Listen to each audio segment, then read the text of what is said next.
Welcome to the Bare Metal Cyber C-Risk Prepcast. This series helps you prepare for the exam with focused explanations and practical context. Reporting control information is more than an administrative function. It is a critical mechanism for translating operational safeguards into governance awareness and risk-based action. Controls exist to reduce risk exposure, but without structured reporting, it becomes impossible to know whether those controls are functioning, effective, or improving. C-Risk professionals support the continuous feedback loop between control performance and strategic decision-making. They help ensure that control reporting reflects what is happening in the environment, what needs attention, and how controls are contributing or failing to contribute to enterprise risk posture. On the exam, if control data is missing, outdated, or ignored, the consequence is often misaligned residual risk scores or uninformed governance decisions.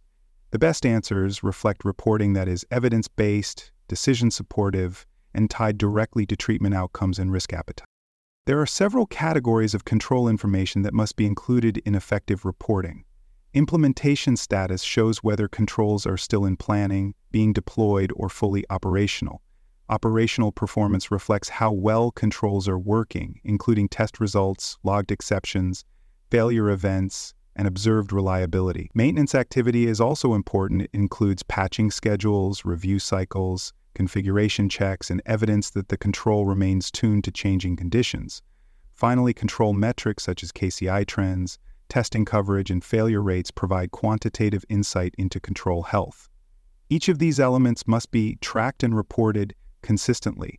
On the exam, a clue like control passed last year but hasn't been reviewed since indicates a monitoring lag. The best responses always involve current data, verified activity, and up-to-date performance measurement.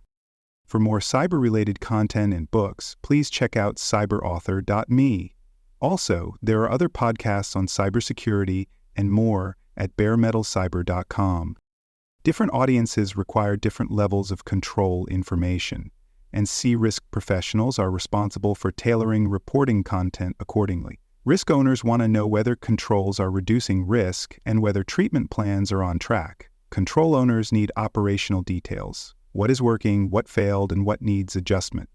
Audit and compliance teams require documentation of testing procedures, pass/fail results, and control design evidence. Governance bodies focus on control, maturity, trend summaries, and unresolved gaps that threaten risk appetite.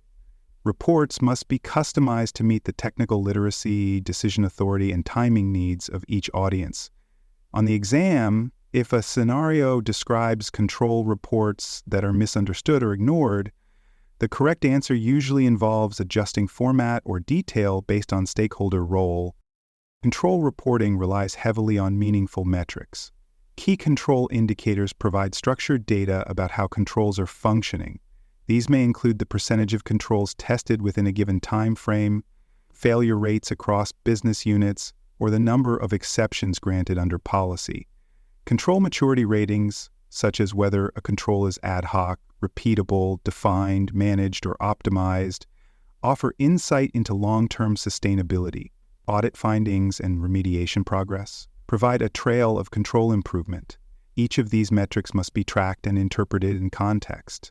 On the exam, when a control issue goes unnoticed or unaddressed, the scenario often points to missing metrics or a failure to interpret results. The correct answer will include improving metric collection, integrating testing cycles, and using results to influence decisions. The format of control reports must also support usability. C-Risk professionals help select reporting tools and visuals that communicate clearly. Dashboards that show control health by owner, system, or risk domain are useful for operational teams. Scorecards that track thresholds, pass/fail rates, and corrective actions support performance management. Heat maps can reveal control coverage across business units or asset classes.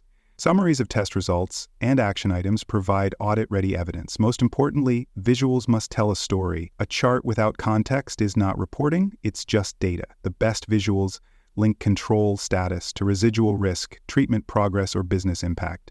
On the exam, ineffective reporting is often traced back to visual clutter, lack of interpretation, or the absence of action triggers. The strongest responses involve visuals that are focused, audience-aware, and tied to governance. Control information must be actively linked to risk treatment plans and residual risk scoring. If control reports show that safeguards are underperforming, treatment plans may need to be revised. If gaps remain unresolved, the residual risk score may need to increase. C-risk professionals help ensure that control reporting flows into the risk register and informs future decisions. This includes updating treatment plan milestones, adding or retiring controls, and reassessing risk exposure levels. On the exam, a scenario where risk treatment continues unchanged despite control failures typically signals that reporting was disconnected from governance processes.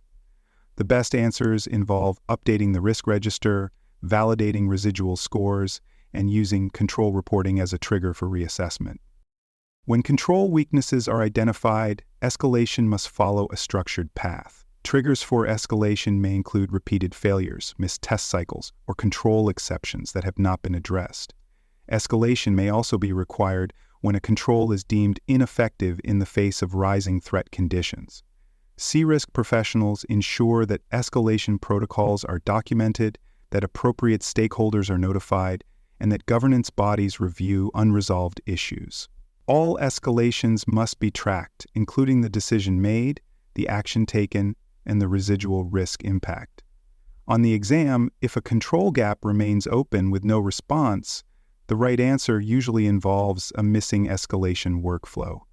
The best responses reinforce clear criteria, formal handoffs, and traceable action logs. Control reporting can also support resource allocation. Data about control performance can be used to justify investments in new technology, additional staff, or process redesign. If a control fails repeatedly due to lack of automation, the report can be used to propose funding for a new solution.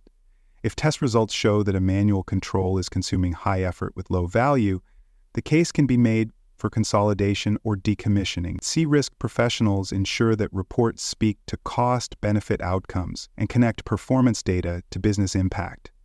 On the exam, if a scenario includes performance decline without investment, the answer may involve better linking reporting to budget discussions. The strongest answers connect control reporting with real-world decisions that improve control maturity or risk posture.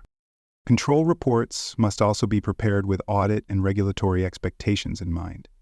C-risk professionals maintain records of assessment dates, testing methods, results, control owners, and any remediation taken. These reports must align with policy expectations and be mapped to external frameworks such as ISO 27001, NIST, or COBIT.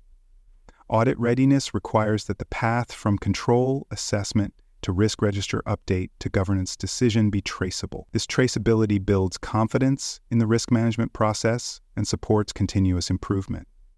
On the exam, if an audit fails because of missing control records, the correct answer always involves version-controlled documentation, structured archives, and links between reporting, risk, and governance decisions.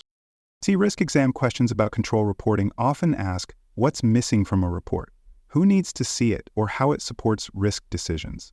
If a report lacks test results, metrics, or remediation timelines, the answer involves improving completeness. If the wrong stakeholders are left out of the loop, the answer is audience targeting. If a control fails, but treatment plans do not change, the answer involves reinforcing the reporting to decision loop. And when asked how to present to executives, the correct format will include summaries, visuals, and impact statements, not raw test logs. The best answers demonstrate traceability, reporting clarity, escalation readiness, and support for informed governance decisions. Thanks for joining us for this episode of the Bare Metal Cyber C-Risk Prepcast. For more episodes, tools, and study support, visit us at baremetalcyber.com.